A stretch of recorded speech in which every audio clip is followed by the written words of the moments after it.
आम्ही आलो आहे दुबई टेम्पलला. खूप जास्त गर्दी आहे इथे. आपटली का मी? महाशिवरात्रीच्या खूप खूप शुभेच्छा सर्वांना.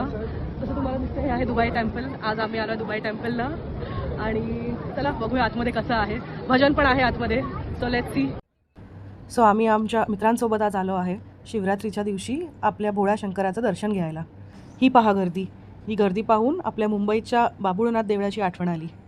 सो हे आहे मंदिराच्या आतलं एंट्रन्स आणि हे ॲक्च्युअल मंदिर. सो इथे आतून आपल्याला मार्गस्थ करणार आता कम्युनिटी हॉलसाठी.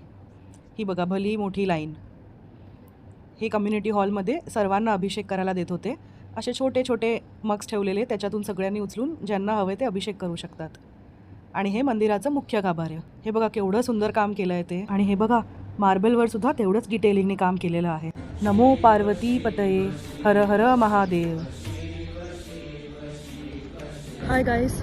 सो फायनली आपलं दर्शन झालेलं आहे. हे बघा मागे दुबई टेम्पल, नाईट व्ह्यू. खूप ब्युटिफुल टेम्पल आहे. सो दरवर्षी मी आणि सर्वेश आणि आम्ही सगळेच आमच्या गावी जातो कुडाळला. महाशिवरात्रीची जत्रा असते, ती खूप सुंदर असते. आणि this is the first year we are not able to attend it. तर आम्ही या देवळात आलेलो आणि this experience was very beautiful. खूप सुंदर. खूप गर्दी होती. आम्हाला ऑलमोस्ट 1 ते 1.5 तास लागला दर्शनासाठी. बट भरपूर इंडियन्स आहेत तिथे. इनफॅक्ट सगळेच इंडियन्स आहेत. So yes, very nice experience. Bye. So हे बघा तुम्हाला मी नाईट व्ह्यू दाखवते. This is the night view of the temple. आहे ना सुंदर.